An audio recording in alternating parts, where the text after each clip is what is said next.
La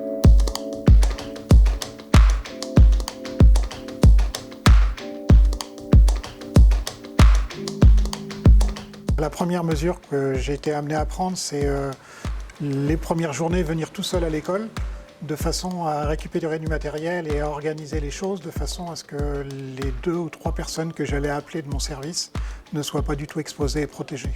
Donc avec l'aide de l'équipe présente, on a réfléchi à un réaménagement des locaux. Notre objectif, c'était de former 2 catégories de personnel, des préparations à concours, qu'on verra tout à l'heure, dans la partie extension de l'école, et puis des formations initiales éboueurs, formation très importante pour notre direction, puisqu'on a vraiment besoin d'agents présents sur le terrain. Je vais vous parler un petit peu de ce qu'on a fait pour la formation initiale des éboueurs. Dès qu'ils sont arrivés dans nos locaux, on leur a donné des masques tout de suite. On avait du gel hydroalcoolique à l'entrée, on obligeait les agents à se laver les mains. On a fait patienter les agents à l'extérieur le temps que le groupe se constitue. Et puis on les a emmenés dans une salle de formation que je vais vous présenter dans la foulée. Si vous voulez bien me suivre.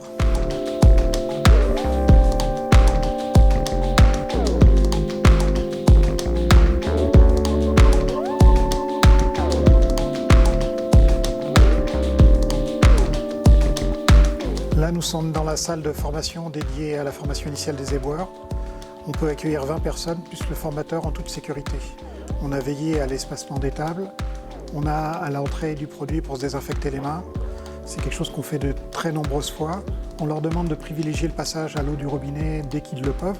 Actuellement, ils le peuvent, il y a des robinets juste à côté. Et on leur demande de porter le masque quand il y a du monde dans les couloirs.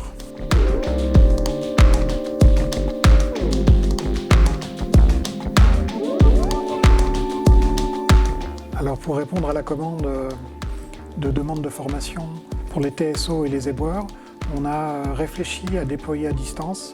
On a revisité nos modules de façon à être en capacité de faire des formations à distance par groupe d'une dizaine de personnes. Cette formation pour les éboueurs, elle regroupe les modules prévention des risques d'agression et réglementation des personnels ouvriers. On a fait une première expérience, les retours ont été plutôt très bons. On a les mêmes retours pour les préparations TSO. La salle ne pouvait pas accueillir les 35 lauréats, donc on a une partie de nos lauréats qui sont en formation hybride, en salle de cours parfois et à distance sur d'autres cours.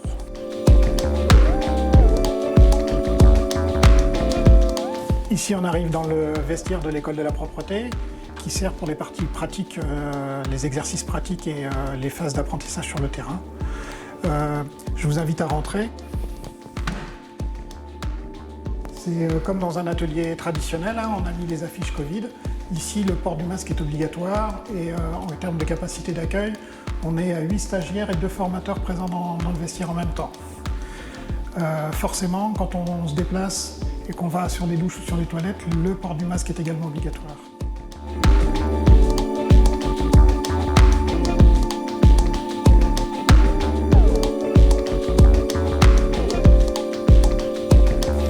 Nous avons également aménagé une salle de confinement réservée pour quelqu'un qui aurait des symptômes qui sont connus tous aujourd'hui. Et avec un masque, on amènerait cette personne en isolement le temps que les secours arrivent pour faire un diagnostic médical. On dispose d'une salle de confinement dans chacun des espaces que vous venez de visiter.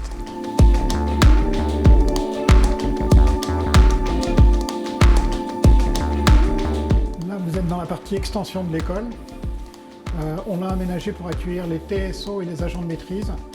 Au niveau du Covid, les agents rentrent par une porte indépendante dans la cour. Il n'y a pas de mélange des flux. Il y a du gel hydroalcoolique à disposition à l'accueil. Et il y a un couloir qui est suffisamment large pour permettre la double circulation. On a simplement neutralisé un espace sur 2 en diagonale, de façon à ce que les gens aient 1 mètre en diagonale, de façon à pouvoir s'alimenter.